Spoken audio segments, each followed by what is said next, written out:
Hola amigos, amigas. Quiero presentarme primero.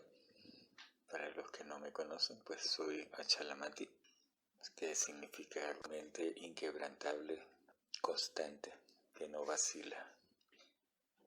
Y soy miembro de la orden budista Triragna. No sé cómo me meto en estos problemas de tener que dar una charla sobre un tema tan complejo como es atención consciente de la realidad. He pasado varios días pensando en qué debo decir y en verdad les digo que me provoca quedarme aquí en silencio y no decirles nada, porque en verdad no sé qué es esa realidad de la que el Buda habla. Pues sí, hay vislumbres. Por supuesto, tengo más de 20 años tratando de encontrar una respuesta, pero es como de hablar de algo que no puedo ver. Quizás puedo sentir, y es verdad, hay una cuestión intuitiva. Y eso me da mucha felicidad, mucha alegría, pero todavía es mi felicidad y mi alegría. Es decir, todavía hay un yo ahí metido que me estropea la iluminación. Y en verdad digo que a veces me siento bastante frustrado. Podría decirles y confesarles que mis momentos más dolorosos de insatisfacción que hay en la tradición budista, como todo está catalogado, pues hay 3 niveles de insatisfacción, de dukkha. Dukkha es la palabra en Pali para insatisfacción, sufrimiento. Y el primero después el nivel físico. Tenemos un cuerpo físico, me duele una muela y ahí está la insatisfacción de tener un cuerpo físico, que se va a poner viejito o que se va a enfermar. Hay un dukkha que es psicológico, que me gusta esa idea, es como una resistencia al cambio. Cuando me siento infeliz, creo que va a ser para siempre. Y cuando tengo mente positiva, digo, esto va a pasar, pero siempre pienso que va a pasar para mejor. Es decir, voy a salir de una situación difícil para encontrar una mejor. Es decir, me deja mi novia, voy a encontrar una mejor novia. Me botan del trabajo, pues sí, todo pasará, ya tendrás un trabajo mejor. Y así vamos construyendo otra ilusión. Y creo que lo mejor que te puede pasar es que te des cuenta que todo está cambiando. Y que si es algo agradable o desagradable, pues será interesante igual mirarlo.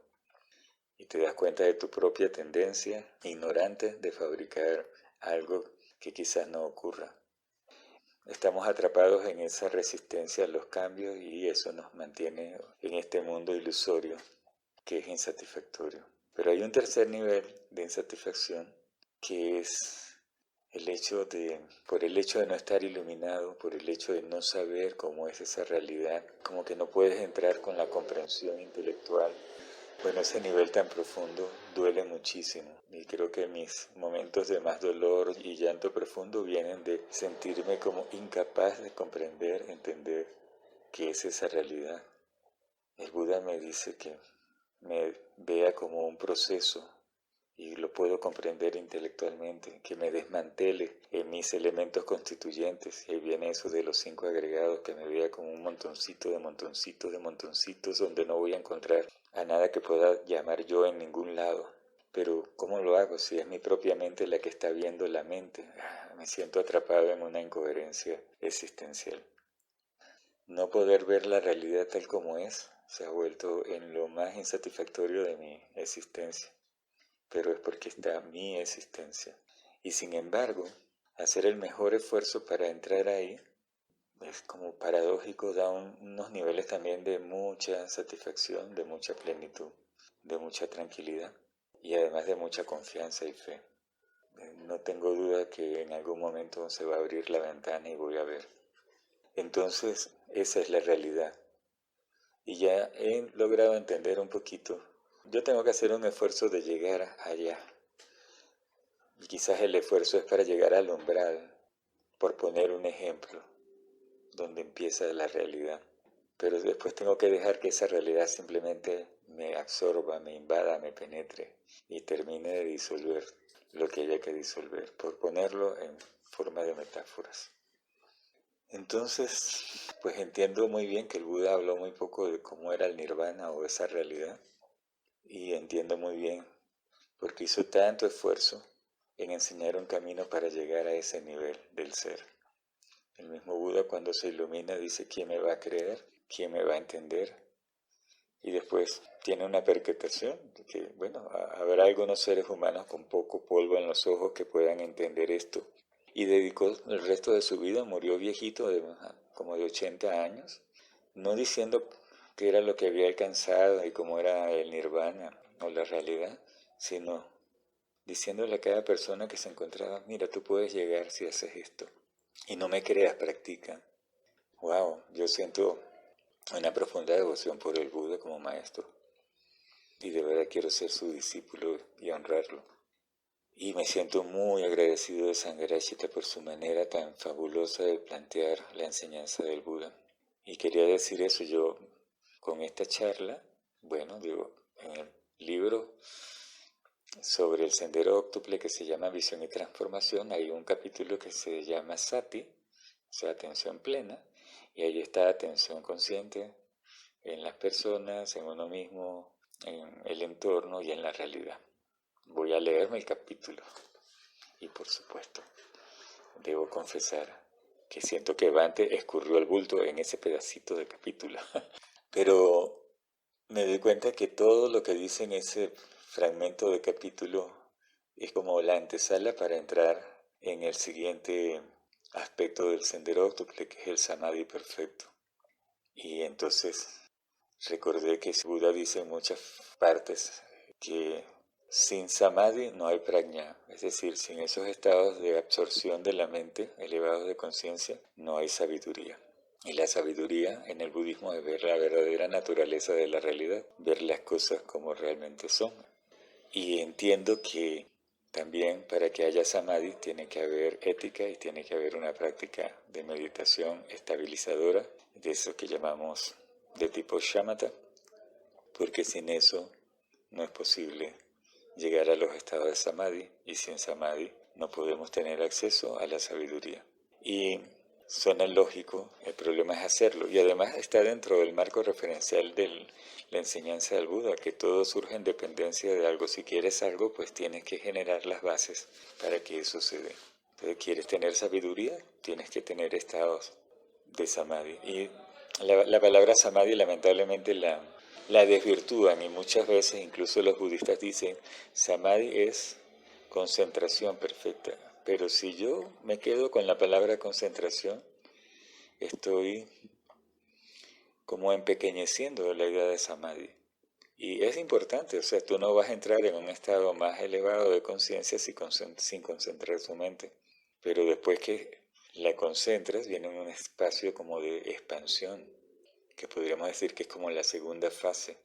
Y esa expansión es una expansión, primero no sabes desde dónde se expande y ni siquiera sabes hasta dónde se expande. Y quizás la palabra absorción me parece más ilustrativa de ese estado de samadhi, es decir, como un estado de absorción en esa realidad que todavía no comprendes, donde momentáneamente esa idea del yo se debilita mucho o no existe.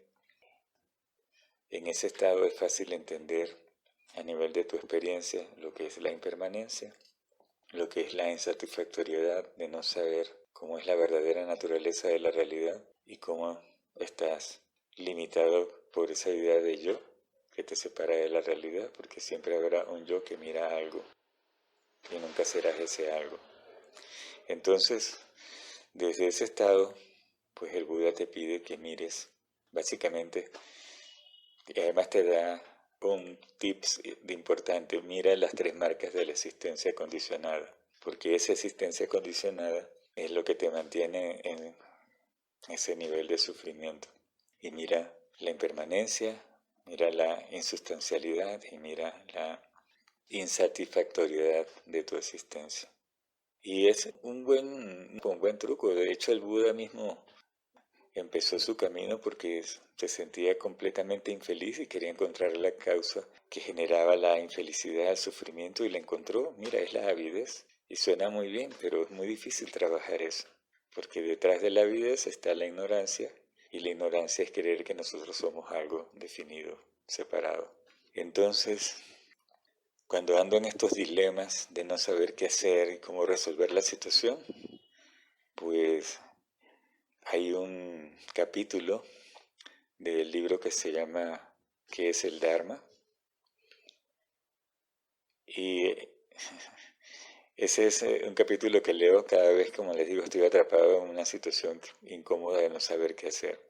Y el capítulo creo que es el capítulo 4, dice el nirvana, pero hay como una hoja y cuarto de eso y después abre un pequeño subtítulo, dice la psicología que conduce a buscar una meta. Y yo les recomiendo que se lo lean cuando tengan oportunidad porque es además un capítulo que es muy impactante, es quizás chocante. Y Sangarachita, ¿qué es lo que te dice? Que si tú te planteas una meta es porque estás evadiendo lo que te está pasando. Y eso suena, ¿cómo que no puedo tener una meta de iluminarme? Pues, o sea, va a surgir, pero es porque precisamente eres ignorante.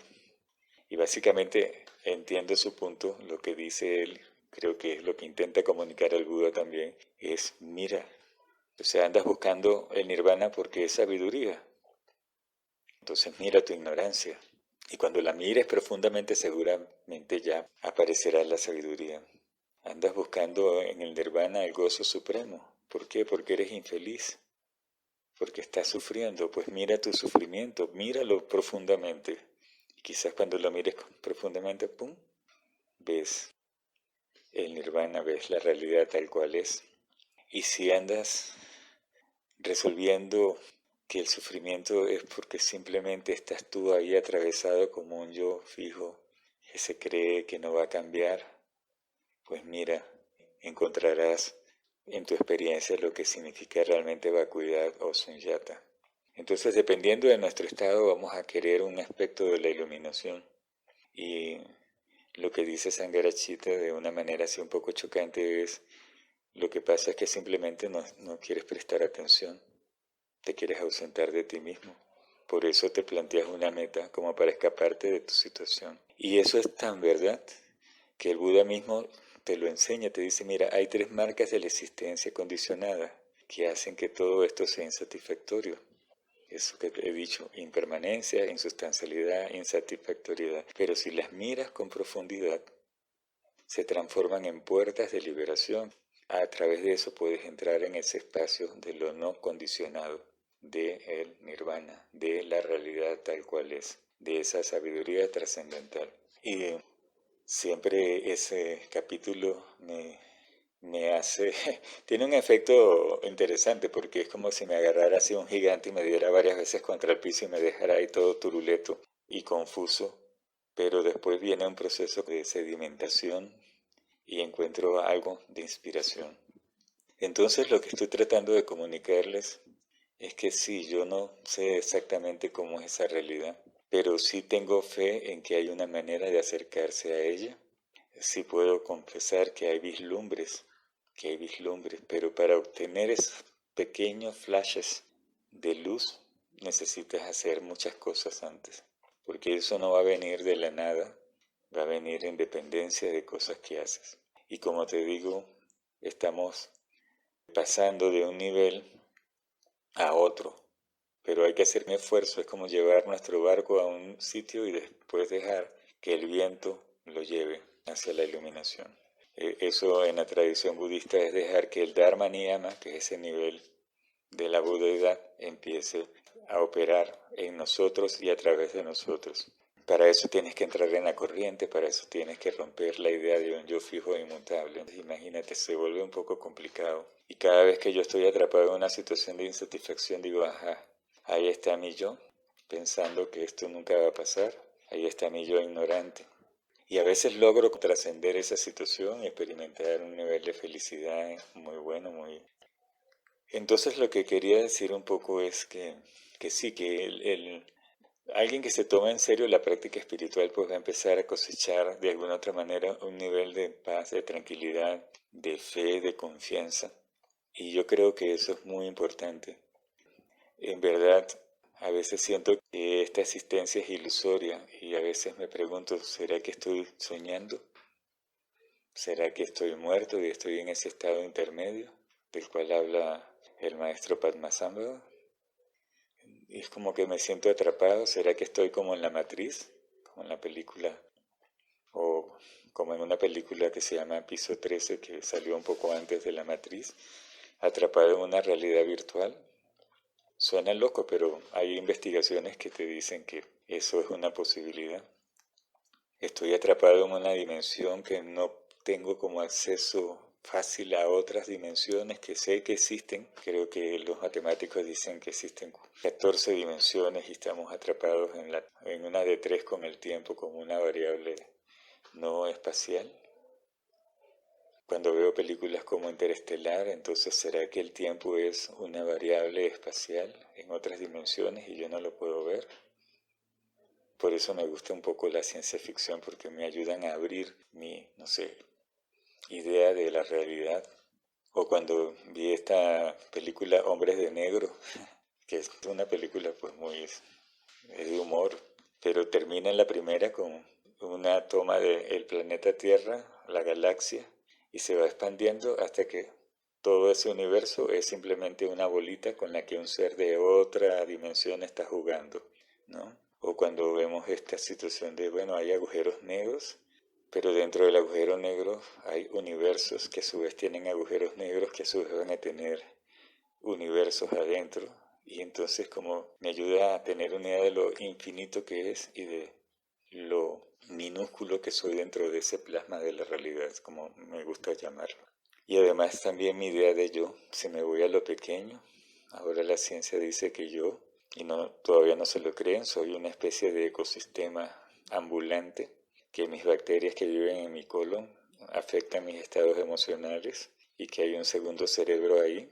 Entonces nunca me había puesto a pensar que sí. La idea de individualidad también es ignorante porque conmigo viven ácaros, parásitos, bacterias, virus. Vemos los virus, pero los virus están insertos en nuestro genoma, escondidos durante generaciones, y creemos que ahora sí, así hay un virus por ahí que nos está atacando, como que si algo de afuera viniera. Entonces, en verdad que estamos atrapados en una visión muy limitada del mundo, y creo que nosotros en nuestra cultura estamos atrapados en dos extremos. El extremo del eternalismo, que es pensar que hay una conciencia universal, una idea de Dios, además personal, porque lo estoy fabricando según mis propias limitaciones conceptuales de lo que es la realidad.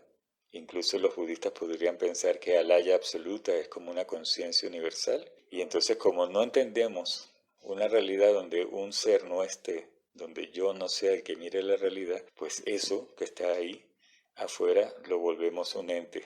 Por muy grande que sea y muy espiritual que sea, obviamente eso no va a ser así, porque lo estamos viendo desde nuestros ojos limitados. La idea de Dios personal es una idea de nuestras propias limitaciones trascendentales.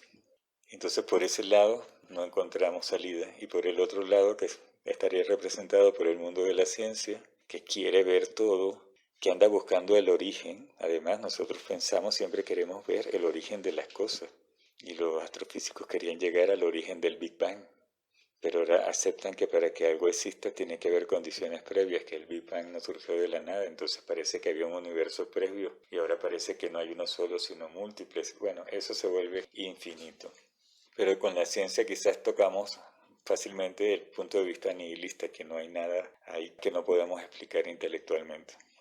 Y el punto medio es trascender esos dos extremos. Esa es realmente para mí la comprensión del camino medio que enseña el Buda. La iluminación es la trascendencia de esos dos extremos, porque en ninguno de esos dos lados vamos a encontrar al Buda y por lo tanto no vamos a encontrar la realidad tal cual es. Porque si vemos la realidad tal cual es, vemos al Buda y a los Budas. Algo que quería mencionar, ya he dicho que estamos atrapados en estas dos tendencias, la tendencia del eternalismo, la creencia en que hay una conciencia eterna, inmutable en el universo, y esa visión nihilista de que no hay nada más allá. Pero también hay un comentario que quiero hacer, es que estamos en una cárcel que es más sutil, en una cárcel cotidiana, no la notamos. Y yo diría que estamos atrapados en nuestra cárcel de la experiencia sensorial. Me refiero a que toda nuestra experiencia depende del mundo sensorial, de lo que miramos, de lo que escuchamos, de lo que sentimos, de lo que olemos, etc. Pero nuestros órganos sensoriales están limitados, perciben de una manera parcial, incompleta y muchas veces distorsionada. Y voy a poner el ejemplo, nosotros vemos apenas un rango muy pequeñito, que es lo que llamamos luz visible, pero sabemos que hay organismos que miran por debajo del infrarrojo y por encima del ultravioleta. Y esas longitudes de onda nosotros no las apreciamos, no las percibimos. Entonces cuando vemos algo, si lo vemos y tiene ciertos colores, juramos que es así, pero seguramente es algo más allá que eso que estamos percibiendo. Igual con los sonidos. Nosotros sabemos que nuestros perros pueden escuchar sonidos que nosotros no podemos escuchar. Y sin embargo, nuestra ignorancia nos dice, bueno, lo que no escuchas no existe, no está. Igual pasa con el olfato, volviendo a los perros, ellos pueden reconocernos por nuestro olor, pero nosotros tenemos unas franjas muy limitadas de la percepción olfativa. Y digo esto porque prácticamente nosotros dependemos, nuestra realidad depende de lo que percibimos a través de los sentidos, pero sabemos intelectualmente que hay rangos sensoriales que nosotros no podemos percibir, al cual no tenemos acceso. Y sin embargo, a pesar de eso, le damos como mucha credibilidad a todo aquello que miramos, olemos, escuchamos, etcétera, etcétera. Entonces deberíamos cuestionarnos si realmente lo que estamos percibiendo es lo que es. Y esa es una trampa muy sutil, es decir, no podemos ver, no podemos percibir exactamente la realidad porque nuestros órganos sensoriales y nuestras conciencias sensoriales ven o perciben un rango muy limitado. Entonces toda esta disertación existencial que estoy compartiendo con ustedes, pues sí me genera un cierto sabor amargo, puesto que no sé cómo es la realidad. Me entra un nivel de desesperación y de insatisfacción profunda, pero eso no merma mi fe y mi aspiración a que si es posible en algún momento ver de verdad. Porque es interesante, en la tradición budista hay dos palabras para ignorancia. Uno es avidya, que es como no ver eso, que es la realidad, es como estar ciegos. Pero hay otra que es la que yo digo es la responsabilidad de cada uno, que es como no podemos ver eso, entonces nos ponemos perezosos y flojos y hacemos como el cochinito que está en el centro de la rueda de la vida. Mirar el barro es mirar la comida y seguir ignorantes. Y esa ignorancia de no querer mirar es la que yo estoy trabajando con más intensidad y profundidad, porque yo sí quiero mirar. Entonces sé que en la medida en que esa ignorancia de no querer mirar disminuya, se debilita esa ignorancia de no poder ver. Y el Buda te lo dice, y ahora entiendo con más profundidad que el primer paso para dejar la rueda de la existencia condicionada, del devenir, de la vida, la rueda del sufrimiento, es mirar tu insatisfactoria vida humana profundamente. Y si la ves así, seguro que vas a empezar a sentir confianza, es lo que yo siento, y después van a venir cosas muy agradables, y vas a obtener samadhi, y vas a obtener praña, es decir, sabiduría. Pero mientras tanto, sigo atrapado en esta condición dual de ser yo el que estoy hablando y un grupo de personas que escuchan. Y en ese sentido creo que ha sido muy importante para mí. Al principio yo no lo entendía y supongo que todavía no lo entiendo bien, esta idea del bodhisattva y del bodhicitta. Y yo estoy aquí hablando estas palabras y he tratado de cambiar mi vida. Me disculpan porque se me quiebra la voz, porque pues he encontrado cierto significado para mi vida ignorante y no iluminada. Y es como ayudar a otros buscadores de la verdad, igual que yo, no sé, a darles un poquito la mano para continuar en el camino. Y eso yo considero que es bodhicitta, que es el corazón de la iluminación. Lo digo porque cada vez que doy una charla o doy un curso y veo que hay personas que vibran con la enseñanza del Buda, no es que están vibrando conmigo, y yo digo, wow, esas personas le dan significado a mi vida. Yo quiero vivir para eso. para que tú y cualquiera que esté ahí se conecte con algo que es maravilloso y que no te lo puedo decir con palabras. Entonces, quizás ahora me acerco un poquito a la idea de lo que es el Bodhisattva. Es como que yo sé que no estoy iluminado, que no puedo ver la realidad tal cual es. Es verdad que he tenido algunos vislumbres de sabiduría, que hay también mucho gozo y muchos estados mentales hábiles en mi experiencia, pero también cada vez que miro la realidad, está condicionada, pues toco muy profundamente el dolor y la insatisfacción, pero la resultante siempre es muy buena, muy positiva.